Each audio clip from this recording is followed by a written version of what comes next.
I think the explanation is straightforward. The neocons are not interested in strategic balance or strategic stability. They're interested in global hegemony. They adopt and pursue the idea that the United States is, should be, and can remain the world's sole superpower.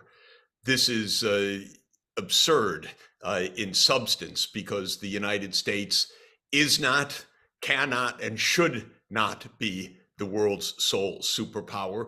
The United States is 4.2% of the world population. It should do its share. It should be responsible. It should promote strategic balance, not hegemony, or what some in the US security state call full spectrum dominance. The neocons are not interested in balance. They are therefore actually undermining balance wherever it is. The whole reason for the war in Ukraine is the United States could not accept a mutually respectful peace with Russia. The United States had to keep moving NATO eastward to surround Russia.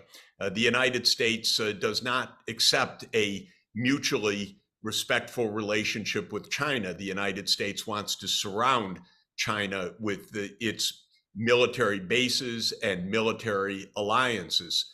This is why the situation is so destabilizing, because the United States is not, and by the United States, by the way, I don't mean the US people, I mean the security state, which is dominated by this arrogance of unipolarity.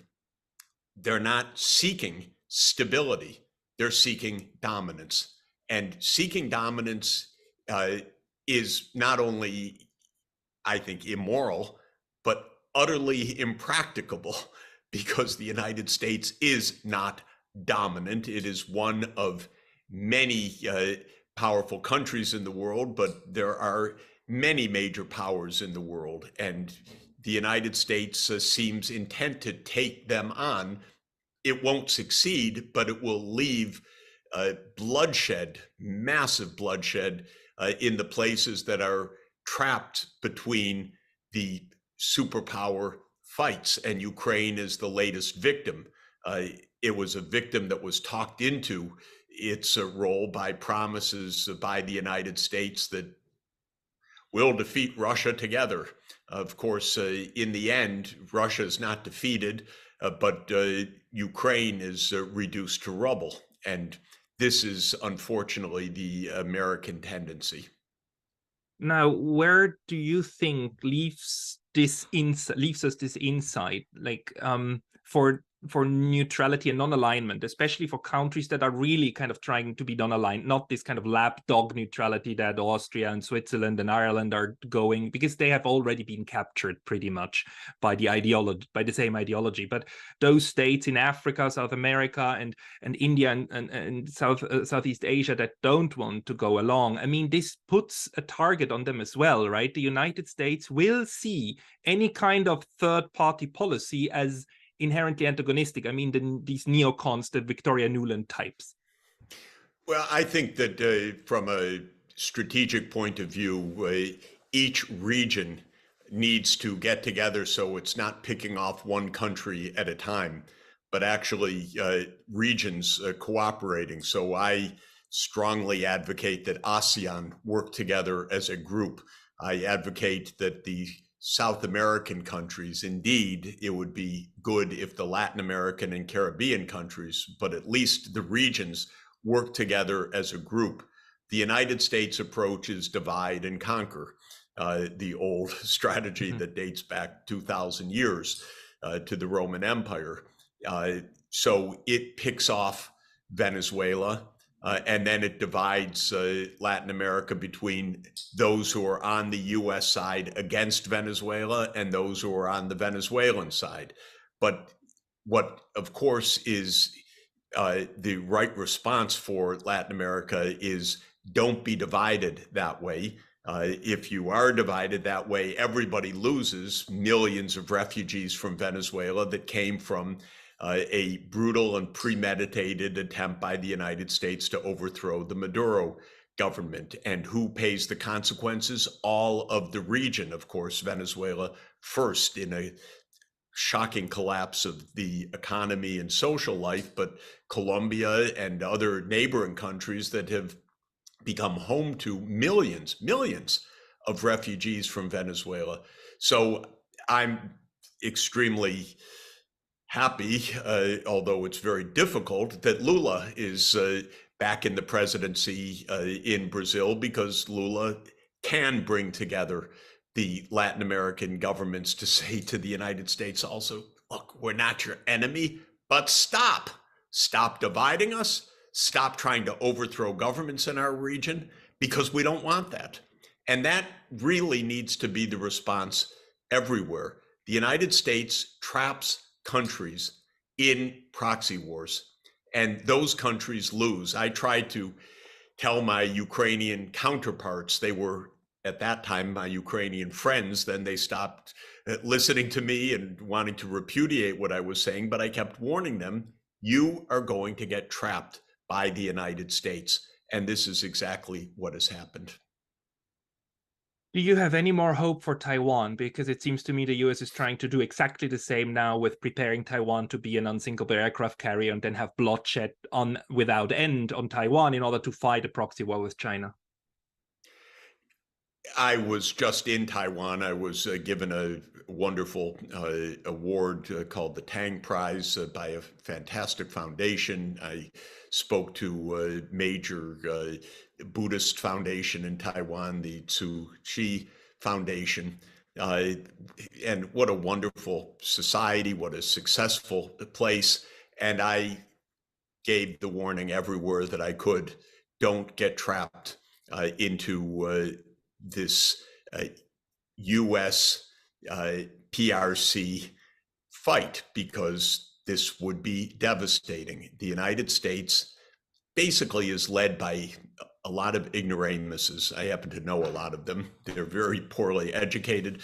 They're educated in a kind of American arrogance. They are outdated by 30 years, thinking that the world is just at the U.S. Doorstep, or that the U.S. has the prerogatives, I should say better, anywhere in the world. They don't know what they're doing. And I tried to say to Taiwanese leaders, be careful, because this is really what happened in Ukraine. Now, the U.S. approach is so mind-bogglingly wrong-headed.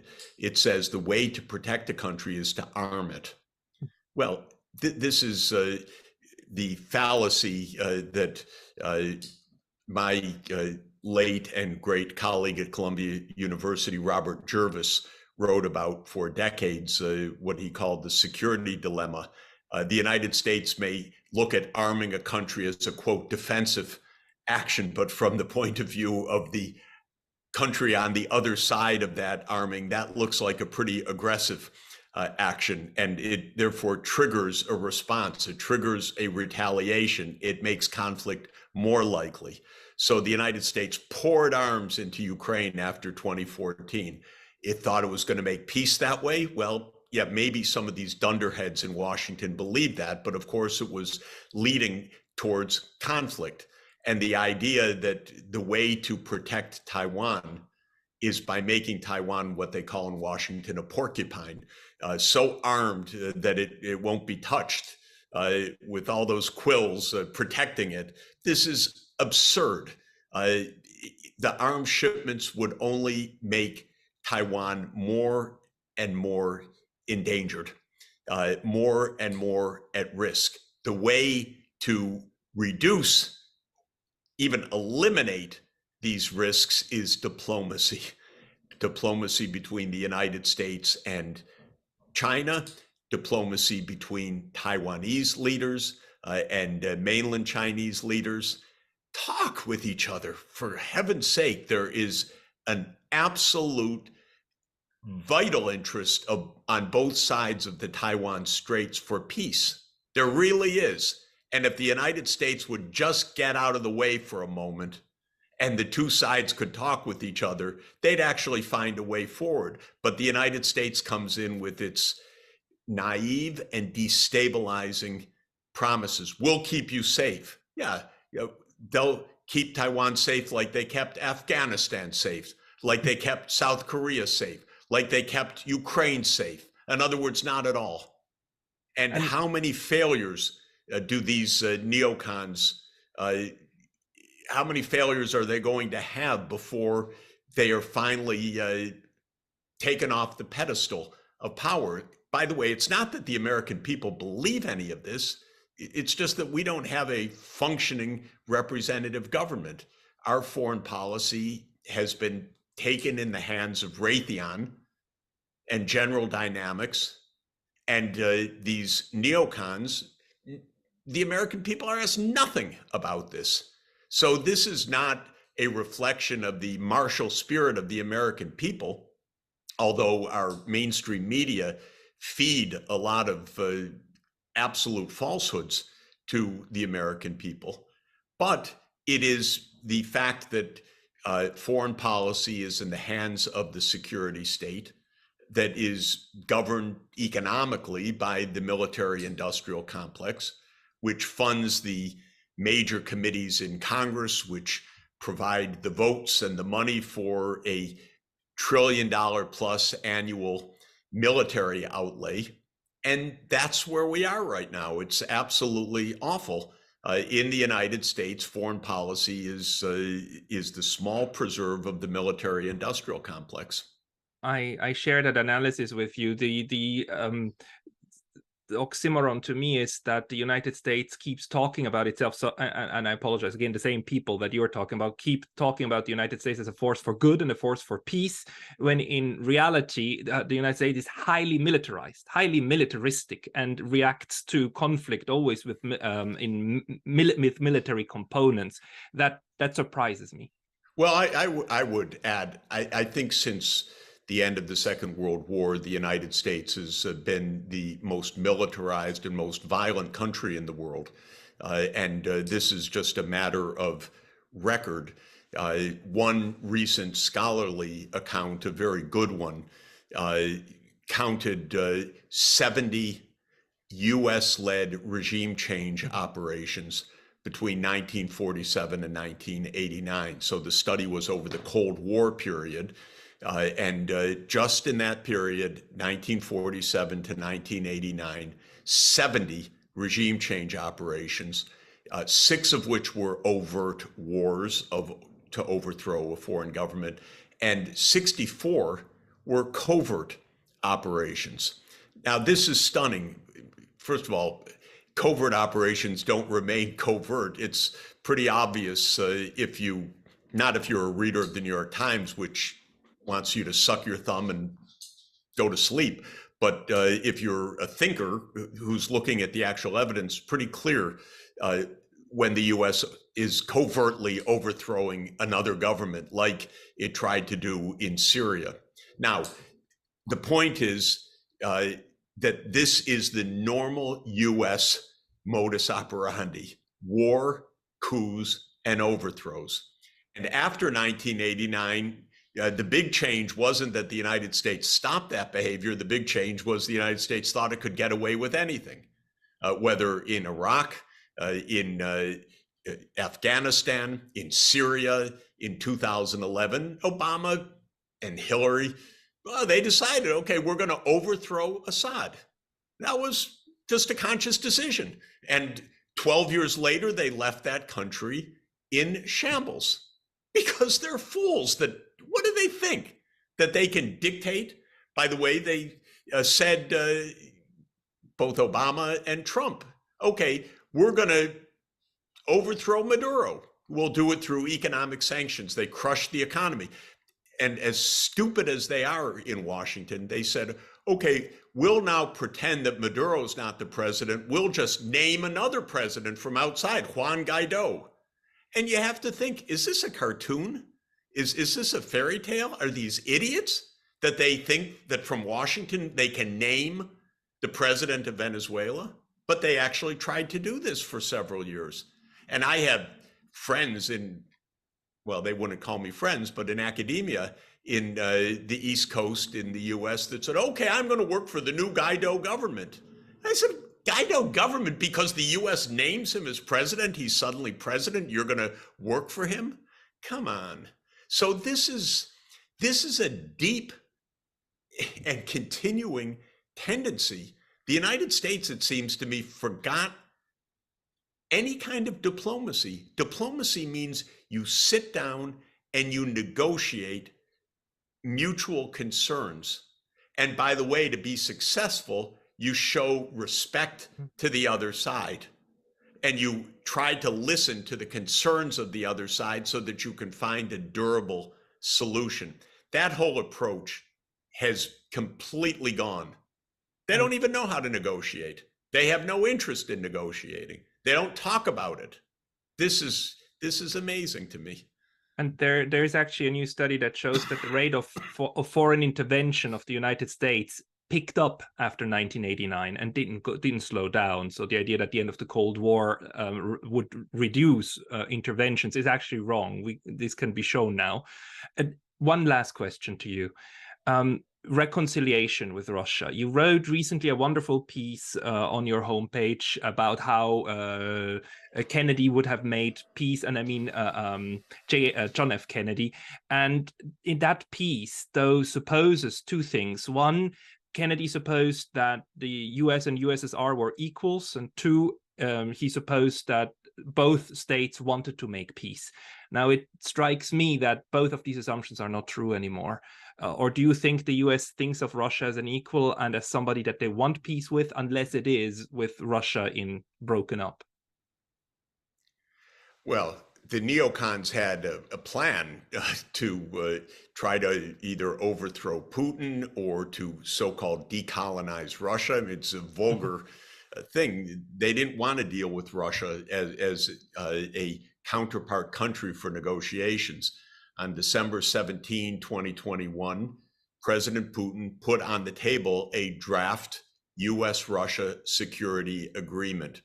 This was the last off-ramp to avoid the Ukraine escalation in 2022. I urge the White House, talk now. Based on that document, there's a lot in there that's absolutely valid. Most importantly, stop the NATO enlargement to Ukraine, which has no sense and which is a Russian red line for completely understandable reasons. No, we don't talk to any third party about NATO, is the US refrain. That means we don't negotiate, we don't understand diplomacy, we don't recognize Russia's legitimate security concerns. And you end up with wars this way.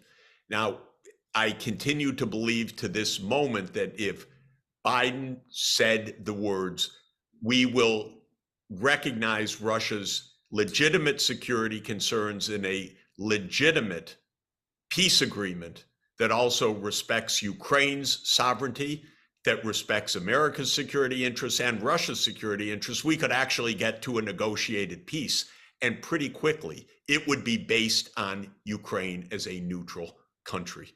A fact that Zelensky himself noted in a brief moment in 2022 until the United States told him to stop noting that and demanded that Ukraine shut down the negotiations. So Zelensky actually came back to what had been the basis of Ukraine's independence, the basis of its constitution, and the basis of an effective foreign policy for Ukraine neutrality. He came back to that. The United States tried to shut it down.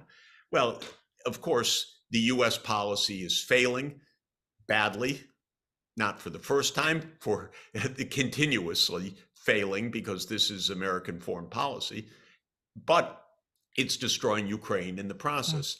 Can the two sides, US and Russia, actually still end this through negotiations, this war? Of course they could, even today. I keep saying, to Biden, if you want to talk, I'll give you my Zoom link. You can make a Zoom link with Putin. Go ahead. You want to borrow my cell phone? Call him. Start negotiations. They're basically cowards in the U.S. In the sense that they won't negotiate, because Kennedy put it right. He said, let us never negotiate out of fear, but let us never fear to negotiate. And they're afraid of negotiating in Washington, or they just forgot what it even means. So they don't have diplomats. I don't know what it is, but I've never seen anything like this. The absence of trying to find the way out of this disaster. And they need to open negotiations now.